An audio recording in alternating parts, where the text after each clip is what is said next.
You can take the guest room. The table was full, plates half-eaten, glasses sweating. My aunt mid-story about something no one was really listening to. That's when my father cleared his throat. We've been meaning to talk about the room situation. I already knew what was coming, but I let him speak. You're not a kid anymore, he continued. It's time to be practical. My mother nodded beside him, calm, prepared. Your sister needs the bigger room now, she said. It makes more sense.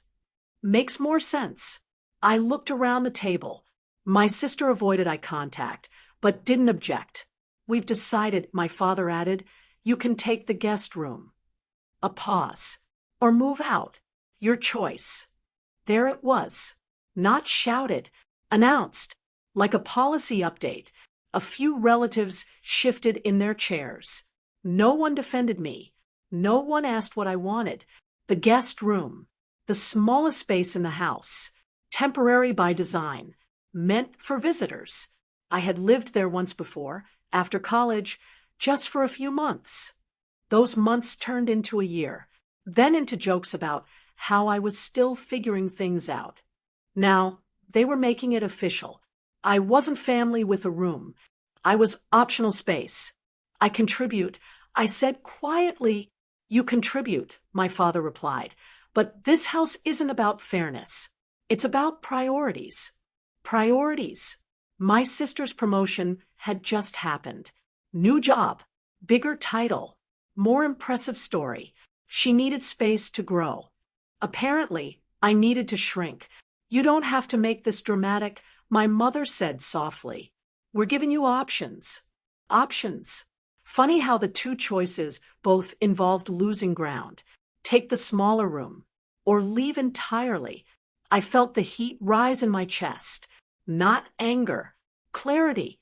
When someone reduces your place in their life, they're already preparing for your absence. I put my fork down carefully. I'll think about it, I said. They expected resistance. An argument. Maybe even a scene. Instead, I finished my dinner calmly. They thought they were adjusting furniture. They didn't realize they were rearranging the entire future. That night, I stood in my room, the one that was no longer fully mine, and looked around. I didn't feel displaced. I felt released. They thought they were downsizing my space. They had no idea I was about to outgrow the entire house, the room I didn't take. I didn't wait long. 3 days after that dinner, I packed. Not in anger, not loudly, just methodically. Clothes, documents, laptop, a few books, things that were mine before that house ever was. No one stopped me. My mother knocked once. You're overreacting, she said gently. The guest room wasn't an insult. I know, I replied. And I meant it. It wasn't an insult. It was clarity. I left before sunrise, the same way people leave hotels when they don't plan on returning. The first apartment I rented was small. One window, thin walls. The kind of place where you can hear your neighbors arguing about rent. But it was mine. No one could relocate me inside it. No one could downgrade my space. The first few months weren't impressive. I worked longer hours, took projects others avoided, saved aggressively. There were nights I sat on the floor because I hadn't bought a couch yet. But discomfort with ownership feels different than comfort with conditions. At my parents' house, I had space without control. Now I had control without space. And that trade was worth it. I stopped thinking about rooms. I started thinking about leverage. I studied late, certifications, contracts, markets. I paid attention to things most people ignore until they're desperate. Money stopped being emotional. It became strategic. Meanwhile, I heard updates indirectly. My sister renovated her new, bigger room, posted photos. My parents hosted relatives proudly. The house felt balanced again. Balanced until expenses increased, until job pressure mounted, until my father's income dipped slightly, and no one mentioned it publicly. I wasn't there to see the cracks form, but I heard about them. And for the first time, I wasn't inside the pressure system. I was outside it. Years passed quietly. My apartment upgraded, then upgraded again. I didn't rush to buy flashy things. I invested instead, built reserves, built relationships, built reputation. I became someone who was invited into rooms, not assigned them.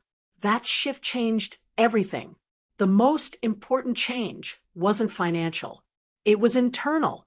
I stopped measuring my worth by square footage, stopped associating space with love, stopped believing that staying small made others comfortable.